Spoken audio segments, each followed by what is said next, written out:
Hello Aquarius, Sun, Moon Rising, and Venus signs. Kamusta kayo? Sana po nasa mabuti kayong kalagayan. Welcome back po sa ating channel. Kung bago kayo dito, welcome din kayo. Thank you sa inyong support. I truly appreciate it. God bless you all po.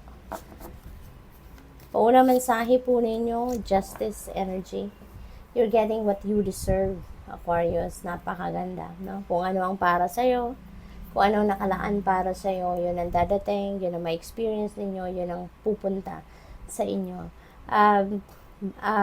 With this, no, magsisimula na din na maging maibalik na sa buhay ninyo yung order, yung sistema, no? Magiging maayos na ang lahat.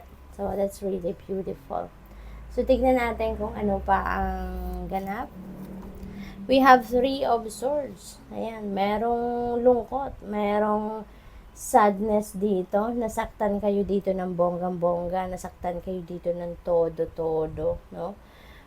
Maaring relationship, no? Maaring romantic relationship ang nakapagdulot ng heartbreak na ito sa inyo. At maaari din, ano, Aquarius, since meron tayong justice energy, this is justice system then that you are dealing with for some of you. Baka nagkaroon dito ng hiwalayan, ano. This is a general reading, ha, Aquarius. Kaya, hindi lahat ng mensahe na maririnig ninyo rito ay para sa iyo. Kaya, kunin nyo lang po kung ano sumasakto sa inyo. Kung hindi sumasakto, ay iwanan ninyo. Ibig sabihin, hindi yan para sa iyo. Okay? Sometimes, no, yung buong reading, hindi sumasakto sa isang tao, no? Kaya, ibig sabihin nun, hindi natin nasagap yung energy niya, yung energy nyo, kung gano'n, no? Pero paminsan, 'di ba? May mga isa, dalawa, no, na energies na sasakto din sa inyo. So depende depende sa energies, sa flow ng energy. So in this case, no, hindi ito para sa lahat. Ang napipick up ko rito, since meron tayong justice, meron tayong separation dito, yun ang napipick up ko. Baka nagkaroon na dito ngayon ng paghihiwalay ang mag-asawa, no? Baka ang iba sa inyo rito, dumating na sa korte, baka nag-file na ng annulment or separation, legal separation, or baka divorce, no? Depende sa kung nasaan kayo. So, baka nandoon, yun na siguro yung ano ninyo, yung dinideal with ninyo with the justice system. At when the justice comes in, no, sa isang reading, this signifies that yung magiging desisyon ng korte rito will be in your favor, no? Yung ganon. So siguro matagal na to na final at baka paparating na, papalabas na yung desisyon, no? We have Knight of Wands. Meron ditong biyahe na gagawin ng iba. You're going to travel siguro somewhere, no? Kaya mag-iingat po kayo sa travel na yan. What else? We have the Sun. Wow, maganda. This is going to bring forth positive changes into your life. Tagumpay din ito. This is about success, material success, financial success. Pwedeng success dito sa korte na dinideal with ninyo sa korte. Pwedeng success ito sa mga problema ang kinakaharap ng iba sa inyo. So, maaaring masusolusyonan nyo ng mga ito, mapagtatagumpayan nyo na, no? So, good luck sa'yo. This is also about happiness and joy. So, finally, siguro dahil masosolve na din yung mga problema ninyo, kaya magiging masaya na kayo, no? Mararanasan na ninyo dito yung saya. So, good luck sa'yo. We have 6 of Pentacles. Ayan. So, kung kailangan ninyo ng pera sa ngayon, rest assured that you're going to receive that money, no?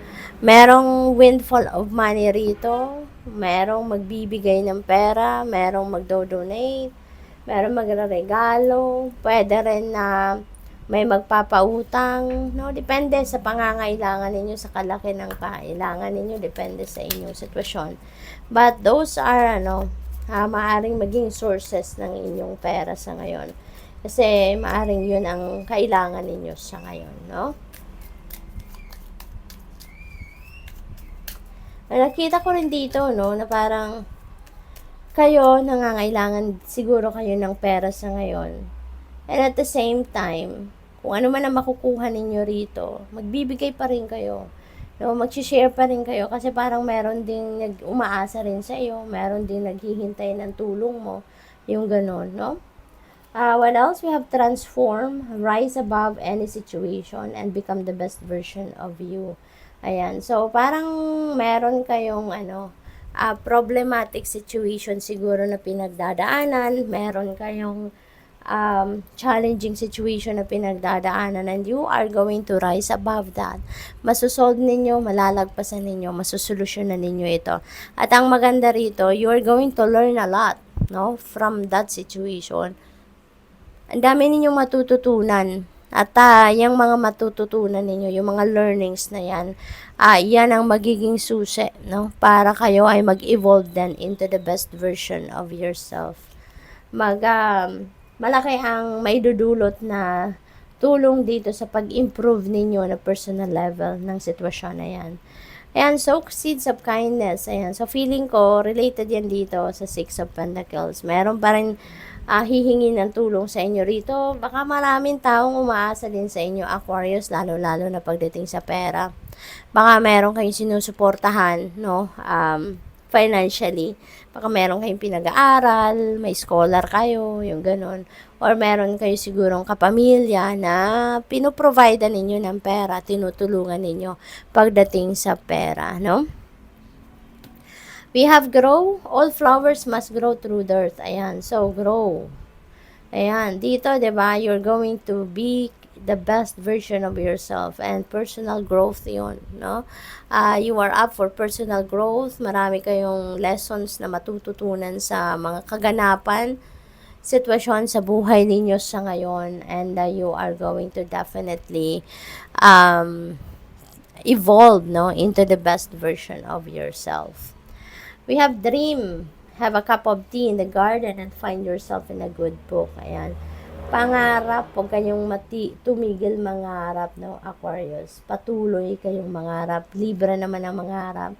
Pero, ang challenge lang sa atin dito, gawa tayo ng paraan. Isipin natin kung paano natin madadala sa ating 3D reality yung mga pangarap natin para mas exciting ang life. 'Di ba? Dalhin natin sa realidad natin ng mga pangarap natin. Huwag nating hayaan na sa isip lang natin yon, sa puso lang natin, 'di ba? Gawa natin ng paraan, make things happen, no? So, good luck. Thank you for watching Love and Light. Namaste.